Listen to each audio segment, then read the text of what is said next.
I took the job because it paid well. That's always how these stories start, right? Broke, desperate, and not thinking long term. The mine had reopened after 20 years dormant, some rare mineral found deep beneath the old veins. No one said what it was. No one asked. We just showed up. They called it the third shift. Midnight to 6. The underground graveyard. The kind of hours where silence starts feeling like pressure on your ears, and your own breath becomes suspicious. There were 5 of us in my crew. 2 rookies from out of state, a twitchy guy named Reyes, and our shift supervisor, Odell. Big guy, thick neck, eyes like glass marbles, polished but unreadable. He didn't talk unless you asked something twice. First night down, I noticed how long the elevator took. Almost 5 minutes straight, like being lowered into a stomach. When the gates opened, it wasn't like other mines I'd worked. The air had a smell, not sulfur or oil or decay. Something sweet. Like fruit that had gone soft. The corridor lights hummed but never stayed steady. Always flickering in patterns, like they were thinking. Odell handed us backup flashlights. I joked about it, said the wiring down here must have been done by toddlers. No one laughed. We were assigned a stretch of tunnel called Section C. Nothing special about it, just walls of black rock waiting to be carved. I worked my drill and tried to stay in rhythm. Reyes kept glancing into the darkness between machines, like he expected something to look back. An hour in, Reyes leaned toward me and spoke low, over the rumble of the drill. "You'll hear it soon." "Hear what?"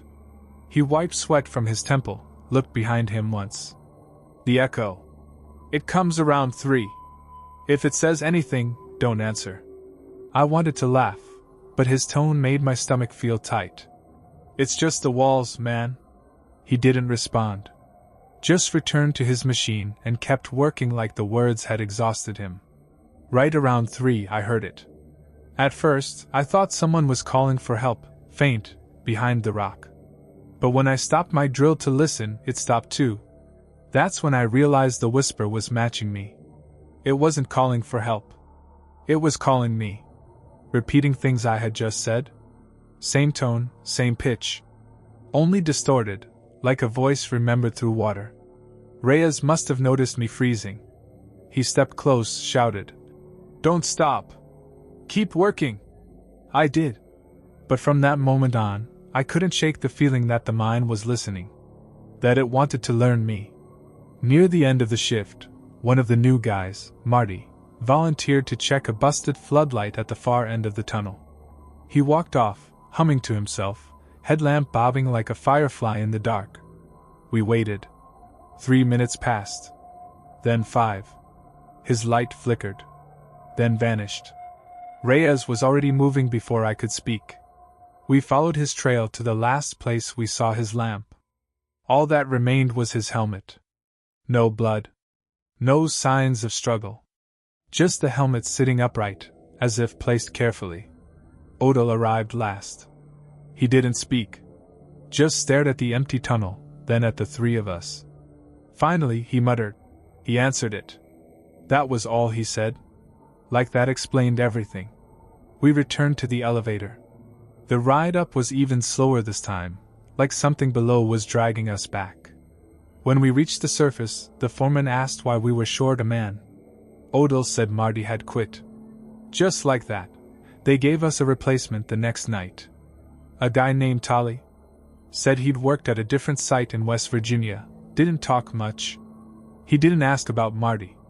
That told me everything I needed to know. The ride down felt longer. Maybe I was just noticing it more. The darkness felt heavier. Closer. Section C hadn't changed, but something in the air had. It had weight. Like breathing through fabric. Reyes didn't speak at all. Not even a nod when I checked in with him. Odell was quieter than usual, pacing the perimeter of the tunnel instead of drilling. He kept glancing at the far wall where Marty had disappeared. At 2:57, I heard the whisper again. Fainter but clearer. It said my name. I didn't move. Not even my eyes. Just kept my hands busy, staring at the rock, pretending I hadn't heard it. Tolly wasn't so lucky. I saw him stop drilling, tilt his head, like a dog catching a new sound. Then he laughed. Just once. Sharp and short. That was the last noise he made. He turned away from the wall and started walking. Calmly. Purposefully. Toward the same spot Marty had gone. I shouted after him, but he didn't even flinch. Odo blocked my path as I lunged. No, he said. Let it finish. You knew it would take him. I snapped. It has a rhythm, he muttered. A hunger. We're just keeping it on a leash. That's when I noticed Reyes was gone too. Gone completely. Not even his flashlight left behind this time. I looked at Odell. He didn't seem surprised. Just tired. We're not here to extract minerals, he said, lighting another cigarette. We're here to distract it. Long as we stay noisy, it doesn't wander. Doesn't rise. I felt something break in me. Not a snap. More like a thread giving way under too much tension. You're saying the mind is alive?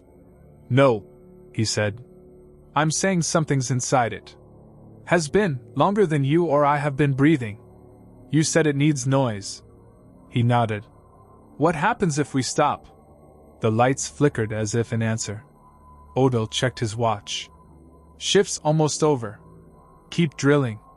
But I couldn't. My hands wouldn't move. My legs wanted to run. My mouth went dry. Then, from the far end of the tunnel, I saw it. Not a shape. Not exactly. Just a distortion.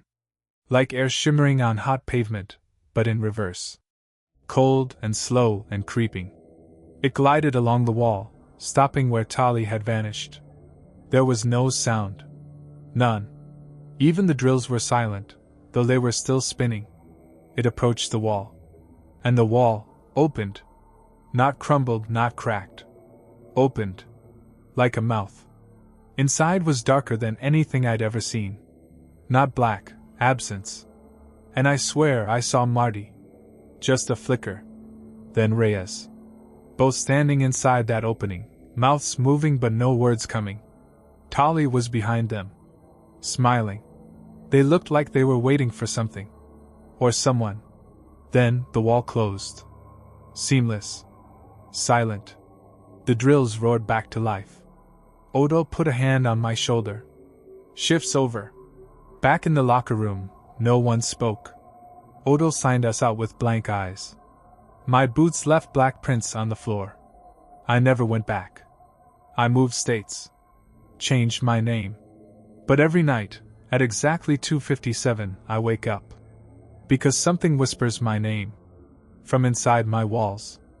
I joined the crew late in the season, when the slate had thickened and the coal seams were stubborn. We were deep in the Appalachian Basin, miles from any town with a name. The kind of mine where shifts were 12 hours, and men came up looking like they'd died down there and been scraped clean. Everyone called it the Belt Line, though that wasn't its real name. The belts were ancient, cracked rubber and rusted teeth dragging loads from the face to the surface with an unsteady whine. The mine's official name had been painted over years ago. Maybe it was easier not to have to call it anything. I was put on utility, rotating jobs. Some days I'd be on ventilation, some days haulage. That night, they'd put me down on 6C. Maintenance on the conveyor system. The guy I replaced, Ronnie, had apparently quit mid-shift. Just left his gear and walked off. The crew didn't talk about it. They just handed me his helmet and pointed me toward the drift. It was narrow. Cramped. The kind of tunnel where the walls felt like skin. I followed the dim path until the noise of the belt filled everything. A constant rhythm of chain and steel that drowned out thought. The control panel was beside a support beam bent 30 degrees out of true. The lights above it blinked without pattern. I started my checks, trying to ignore the sensation that someone was standing just behind me. You get that in mines. Sound plays tricks. Except this time, there was a smell. Like copper and rain. I turned around. No one there. Just the belt, moving steady, dragging its load of shattered rock past my boots.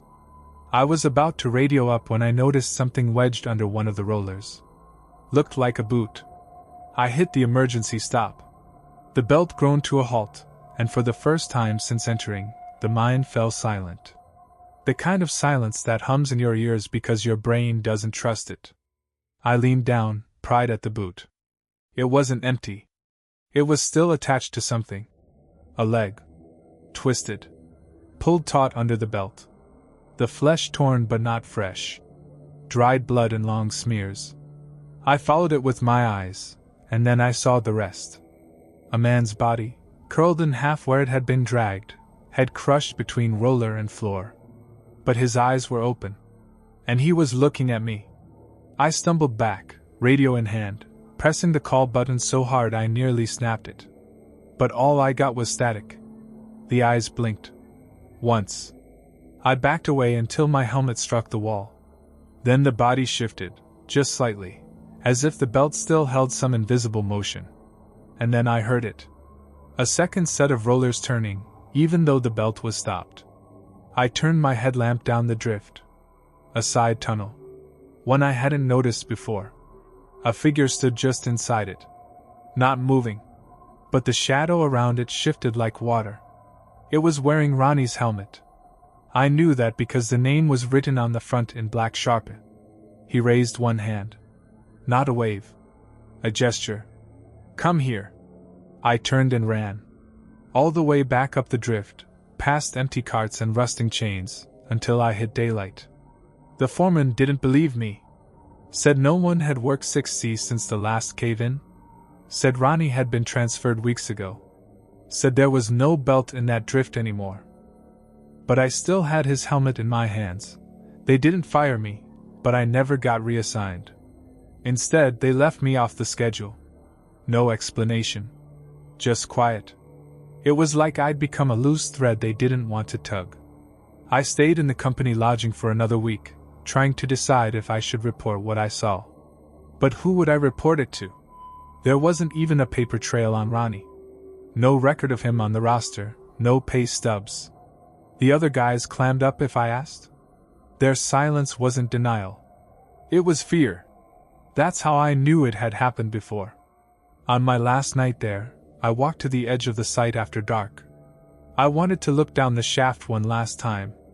Maybe I was hoping to see a shadow that made sense. Maybe I thought if I faced it directly, it would dissolve. But the lights were already off. The mine had shut down for maintenance, or so they claimed. I stood at the entrance of the access tunnel, staring into the black mouth of it. And I heard the bell turning. I should have walked away. But something about the sound was wrong. It wasn't the usual drag and screech. It was smoother. Almost mechanical. Rhythmic. Like breath.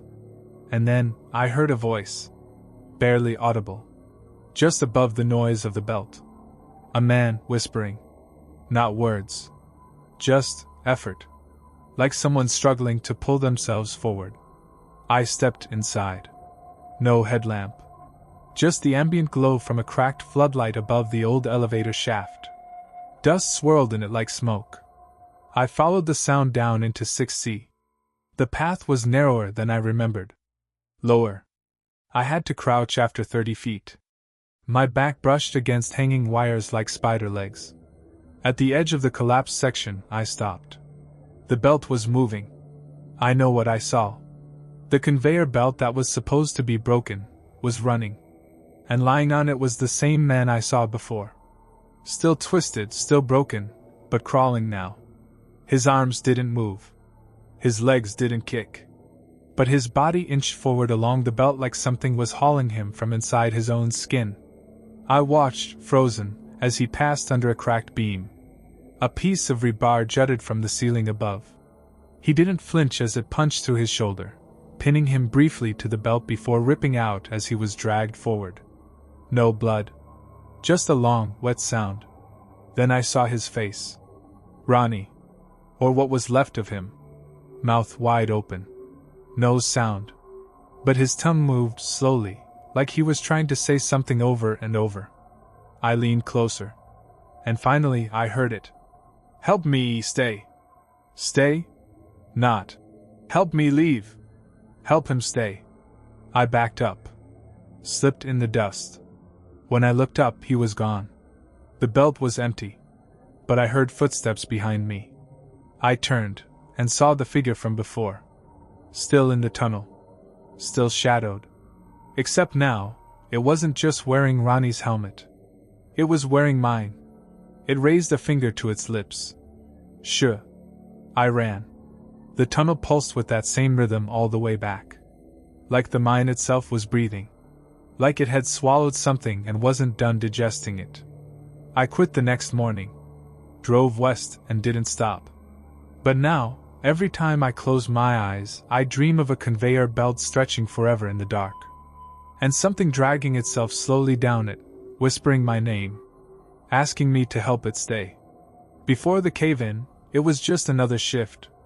Dust, drills, and the groaning ache of being too deep for the sun to remember you. We were almost 2 miles underground. A new exploratory shaft had opened up, deeper than any they'd run in this region. Management called it the Ridge, some marketing twist on the geological term. Said the coal there was denser, compressed by millions of years of silence. Our supervisor joked. No one laughed. There were 6 of us that day. Standard team. I was second crew lead, helping map fractures. The deeper you go, the more sensitive the strata. One wrong move and rock that's been holding its breath for centuries suddenly exhales. The ridge wasn't just narrow, it was tense. That's the only way I can describe it. The walls didn't echo, they swallowed. Every hammer strike felt like it traveled further than it should. Like the vibrations were being carried off somewhere, to something listening. Around hour 3, Davis found something embedded in the wall. At first, we thought it was wood. Not uncommon, old support beams sometimes showed up when new drifts broke into forgotten sections. But this was curved. Polished. We dug around it. Turns out, it wasn't wood. It was bone. Big. Dense. Fossilized. But not like anything we knew. I think it's a femur, Davis said. From what? I asked. He didn't answer. Before we could get a geologist down there, the tremor hit. Not a quake. A shift. The floor buckled. Support beams cracked like gunshots. 2 men were crushed instantly. I don't remember their names, just the sound of helmets crunching. I woke up alone. Trapped in a cavity barely taller than a coffin. The air was thick, unmoving. My radio was gone. My lamp was cracked. All I had was a headlamp and a half-dead battery pack. I called out. Nothing. Then I heard it. Breathing. Not mine. Slow. Wet. Raspy. Coming from the far end of the collapsed tunnel. I thought maybe it was Davis. Or one of the others. I crawled toward the sound, dragging my body along the jagged rock, blood smearing behind me. My flashlight bounced shadows off the walls, shapes that looked almost like fingers, like faces, but they vanished when I focused. The breathing got louder. But still, no words. Then I saw a figure. Sitting with its back to me. Helmet on. Still. Like it was waiting. I reached out. My hand touched the shoulder. It was cold. Rigid. I rolled it gently toward me. It wasn't anyone I knew. The face beneath the helmet was hollowed. Cheeks caved in. Mouth open wider than it should have been. And the eyes? The eyes weren't eyes at all. Just smooth, flat sockets. Like the rock had decided to sculpt a man and forgot how to finish. Then it exhaled. A gust of cold air right into my face. And it whispered, "You're deep enough." The rocks above me shifted again. Dust fell like ash. I turned and crawled back, scraping bone on stone, until I reached the cavity I'd woken in. The breathing followed. I pressed my back against the wall. Listened. Now there were 2 sets of breathing. No. 3. All around me. The air was thick with it. Like the mine itself had lungs. And I wasn't in a cavity anymore. I was in a throat. I don't know how long I was down there.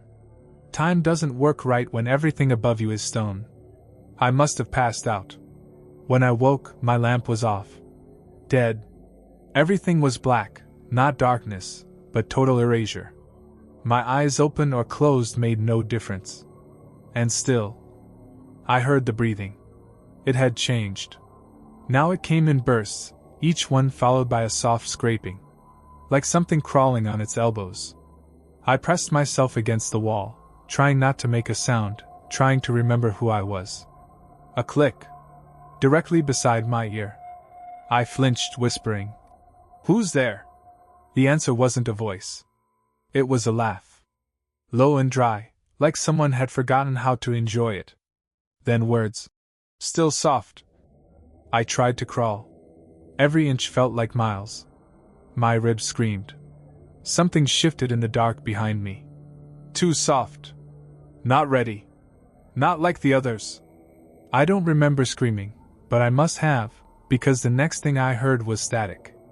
My radio. Weak, but alive. "Do you copy? Base to Ridge Team." I pressed the button with blood-slick fingers, trying not to cry. "Help," I whispered. I'm in, below collapse. Breathing. Something's down here." The voice cut me off. Not the radio. The one behind me. "They won't find you." Then, suddenly light. A shaft of artificial orange as a breech torch flared somewhere ahead. I scrambled toward it like a starving man toward fire. Hands yanked me through a narrow gap. Medics. Crew. Lights. Voices. I passed out again. Woke in a hospital 2 days later. Broken wrist, concussion, dehydration. But alive. 3 men died in that collapse. Davis included. But here's the thing, they never found Davis's body. Nor the fossil. I told the safety inspector what I remembered. Left out the voice. The face. The breathing. But he gave me a look like he already knew. "You felt it, didn't you?" he asked. I nodded. He didn't say more. Just scribbled something and left. I was discharged the next day, but something came with me. That night, I dreamed of rock cracking open like skin. Of Davis crawling out of a seam in the wall, eyes missing, mouth full of stone dust. "You're deep enough," he said. "You brought it with you." I started waking at 3:33 a.m. Every night. No alarm. Just that number on the clock. I'd lie there, heart hammering, listening. Some nights, I'd hear scraping. In the walls. Behind outlets. Inside the floorboards. Then the breathing returned. Not always loud. But always there. When I moved to a different state, it followed. When I stayed at hotels, followed. Once I tore open a section of drywall in a panic. Inside wasn't insulation. It was rock. Dark, compressed shale. Like someone had built the building around a tunnel. Last week, I woke to find dirt in my bed. Under my fingernails. In my mouth. I dream of shafts I've never worked in. Of corridors where walls pulse and narrow, forcing me forward. Where names are scratched into stone, deeper than any drill could reach. Davis's name is always there. And now mine. The doctor says it's PTSD. A survival reaction. My brain misfiring. Maybe. But I know what I heard. And what it said last night. "You weren't soft forever." The test shaft was a prototype. No lights. That was the entire point. The company had this idea. Adaptive sensory environments. It was part of a pitch to reduce power costs by training miners to navigate in total darkness, using touch, vibration, and audio feedback. Everything would be automated, AI systems, sonar mapping, voice prompts. It sounded like science fiction. But the funding was real. I volunteered. Why? I needed out. From people, from noise, from the kind of mistakes that follow you into daylight. They called the project Zero Lux. Fitting, since the shaft sat miles from the nearest road, carved deep into a mountain no one had ever lived on. We stayed above ground in modular pods. No windows, no clocks. Just countdowns. Each test lasted 90 minutes. No lights. No contact unless emergency protocol was triggered. You'd go in, perform simple tasks, tool retrieval, navigation drills, relay alignment, then exit. Easy. At first. The suit had everything: haptic sensors in the gloves, sonar feedback in the helmet. You could feel the tunnel through vibrations and subtle pulses along your spine. It was disorienting but strangely soothing. The darkness was thick, but clean. Like being buried in velvet. I passed the first 3 trials with top scores. Then came trial 4. Something was off. The system feedback was slow, stuttering. The pulses misaligned. Like the map no longer matched the tunnel. Error in node 4. I reported, tapping the wall to orient. The sonar chirped back, but with strange delay. Like my echo had to travel further than expected. I kept moving. Task 1, locate a drop toolkit using haptic pings. The pulse drew me forward, left, then deeper. I walked for what felt like too long. Time stretches down there, when there's no light, no sound but your breath and the distant metallic groan of pressure. Finally, I felt the cold metal of the kit. As I bent to retrieve it, my glove buzzed hard. Emergency ping. Not from the system. From another suit. Someone was behind me. I turned. Nothing. No feedback. No sonar ping. Just silence. I radioed. Confirm secondary subject in tunnel? Control didn't respond. Instead, the sonar clicked again. This time, from my left. But I'd just come from there. I froze, trying to slow my breathing, trying to interpret the sensor pulses. They were wrong. As if the wall beside me was no longer stone but open space. I reached out. Air. Then, something brushed my fingertips. Not a wall. Not equipment. Fabric. I yanked my hand back. A whisper rasped through the helmet's comms. Not a voice. Just breath. Drawn out. Wet. Slow. Then words. No lights. No names. My helmet slammed with feedback. Sharp bursts along my jaw, like teeth vibrating. The sonar died. Then flicked on again, showing new paths. Ones that didn't exist before. Narrow, spiraling tunnels leading deeper than the test range was supposed to go. Abort! I gasped. Trial abort! But no one answered.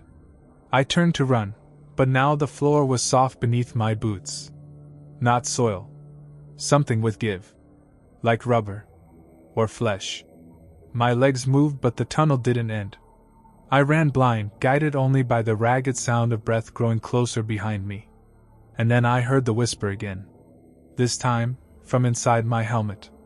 Turn around. You've passed the test. I didn't turn around. I kept running. Even when the suit's haptic system collapsed, vibrations spasming across my back like panicked Morse code, I kept moving. There was no feedback anymore.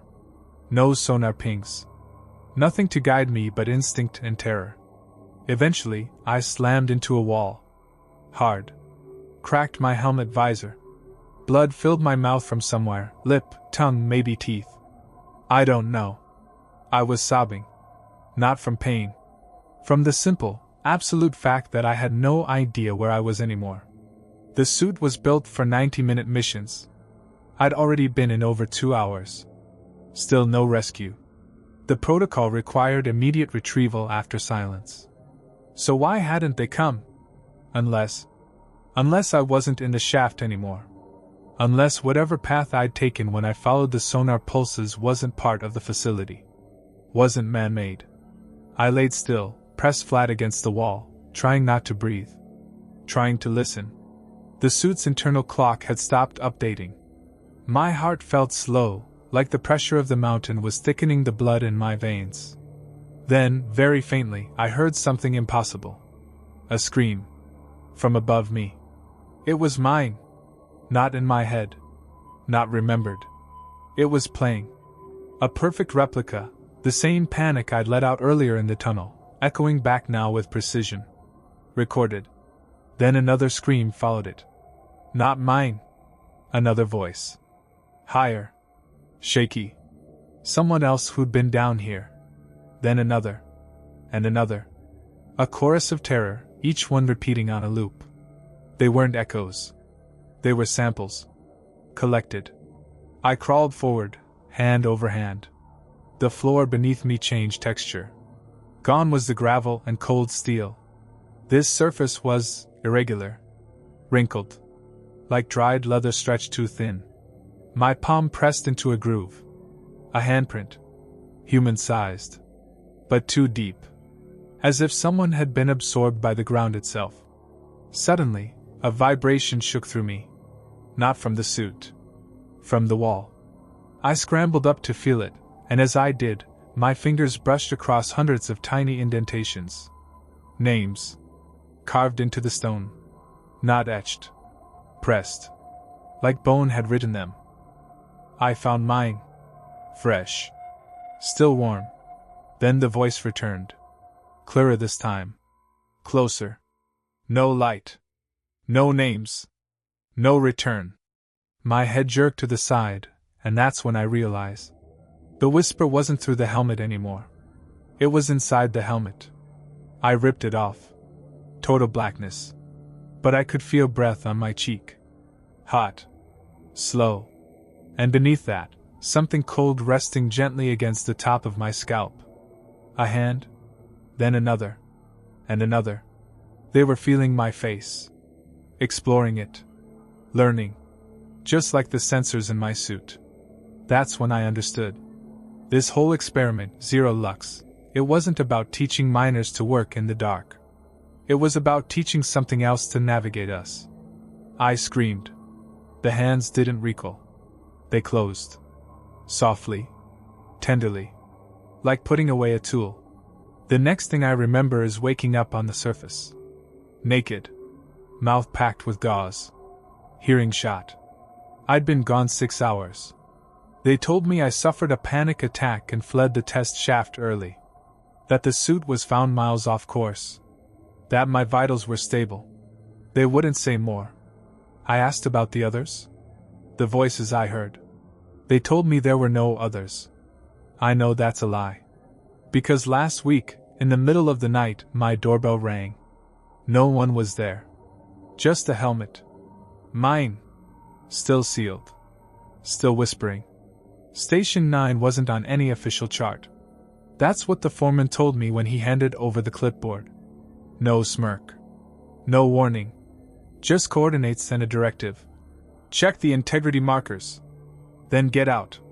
We were mapping old shafts, digitizing everything for some future expansion plan. It was bureaucratic, mind-numbing work. Most days I liked it that way. I wasn't built for danger or mystery. But that shaft wasn't like the others. It began with a mistake. The descent was longer than expected, by a full 2 minutes. I timed it. When I asked dispatch about the discrepancy, the line went quiet. Then, proceed. Timer was off. But I know what I felt. Time stretched. At the bottom, the first thing I noticed was the smell. Not rot. Not gas. Something faintly organic. Like dirt that had been used. Station 9 looked like it had been hollowed out in a hurry. Unfinished walls, twisted rebar protruding like ribs. The atmosphere was wrong, pressure pushing in from all sides. My ears popped constantly, but only when I turned left. That's not normal. The map room sat just beyond the main corridor. It wasn't really a room, more like an alcove carved from the stone. There were no printed maps, just carved panels, rock slabs inscribed with geometric symbols, lines, and hundreds of intersecting routes. Routes that didn't exist on our records. I touched one of the carvings. My glove buzzed. Just once. As if the rock had a current. I pulled back. That's when I saw the red mark. Not on the wall. On the floor. A small circle, perfectly drawn, maybe 10 inches wide. In its center, a single boot print. Not mine. There was no dust. No disturbance. Just the print. Pointing toward the deepest tunnel. I should have left. But my legs moved on their own. Past collapsed ductwork and ancient gear, past warning signs half swallowed by rock. That's when I started seeing the numbers. Written in chalk, sometimes etched in steel. Always the same sequence, 0119. Over and over. On beams. On crates. On the walls themselves. I radioed up, requesting confirmation. Does Station 9 contain Sector 0119? The response came immediately. Flat. Mechanical. You've reached your marker. Please complete your map. It wasn't the dispatch officer's voice. I backed away from the wall. The numbers were glowing now, faintly, like they'd been heated. Then the lights died. Not a flicker. Gone. Total darkness. I reached for my headlamp. Already on. Still no light. Then I heard movement. Not footsteps. Something softer. A drag. Like cloth being pulled across gravel. I held my breath. The dragging stopped. Silence. Then breathing. Not close. Not yet. But getting louder. Measured. Intentional. It moved past me. Brushed the edge of my jacket. I froze. My skin screamed, every cell aware that something was touching me. But I couldn't move. Then a voice, just behind my ear. You've always been here. I turned and saw nothing. No light. No shape. But I felt it. An outline in the air. A pressure. Something occupying the space just to the left of my heart. I stumbled backward and hit a wall. Stone? No. It was warm. And when I pressed my hand against it, it breathed back. And my hand stayed on the wall longer than I meant. It felt like skin. Dry, warm, slightly yielding. Every instinct screamed at me to pull back, but I couldn't. Not until it pulsed. Once. Like a heart. That broke the trance. I staggered into the dark, slipping on stone, scraping my palms as I crawled away from the living wall. The air tasted like copper and mildew. I fumbled for my map tablet, desperate for some orientation. It blinked once, glitched, then displayed a diagram I'd never seen before. Not a shaft. Not a tunnel. A spiral. Descending endlessly, like a whirlpool of corridors. In the center, 0119. The floor groaned beneath me. It wasn't settling. It was shifting. I realized the path I'd taken to get here was no longer behind me. The tunnel had changed. Closed, maybe? Or moved. Then the light came. Not from my gear. From the walls. Faint reddish illumination, pulsing like a heartbeat. That's when I saw the figures. Shadows carved into the stone, yet somehow moving. They slid along the perimeter of the light, never closer, never further, always equidistant. Watching. Waiting. My radio crackled. Not dispatch. Not any voice I recognized.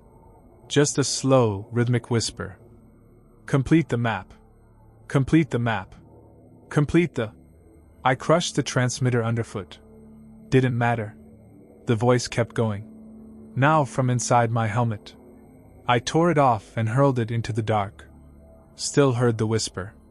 Like it had nested in my skull.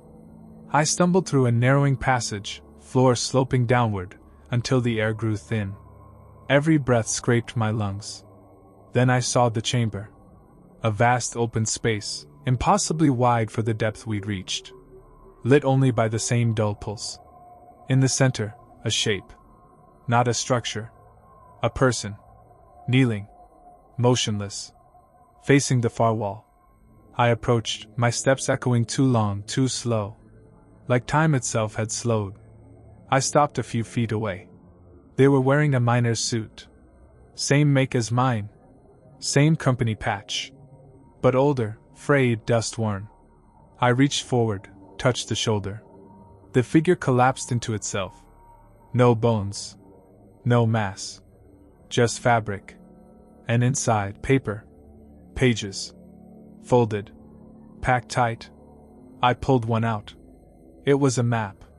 Hand-drawn. Detailed. Exactly like the carvings I'd seen. At the bottom, a single line scrawled in frantic pen. Don't leave the tunnel. Too late for that. As I backed away, the shadows around the chamber stirred. No movement, but something changed. Their shape bent slightly inward, as if the walls were leaning to hear. Then a sound echoed from the far side of the room. Boots. Heavy. Marching. Coming toward me. I turned to run, but the path I came from was gone. In its place, another spiral. Leading deeper. I had no choice. I ran. Through turns that bent the laws of geometry. Up became left. Forward curved inward. At some point, I passed another figure slumped against the wall. Same suit. Same collapse. Another map stuffed inside. And another. Each one ending with the same warning. Don't leave the tunnel. But there was no tunnel anymore. Only the spiral. Only the maps. Only the things watching. I don't know how I got out. I don't know if I got out. Because when I woke up in the infirmary 3 days later, the map they found in my suit didn't match any known shaft. And it was signed. In my handwriting. A message I never remember writing. It said, I found the center. Don't follow. But they're already sending another team. And I hear whispers in the hallway when the lights flicker. Counting down.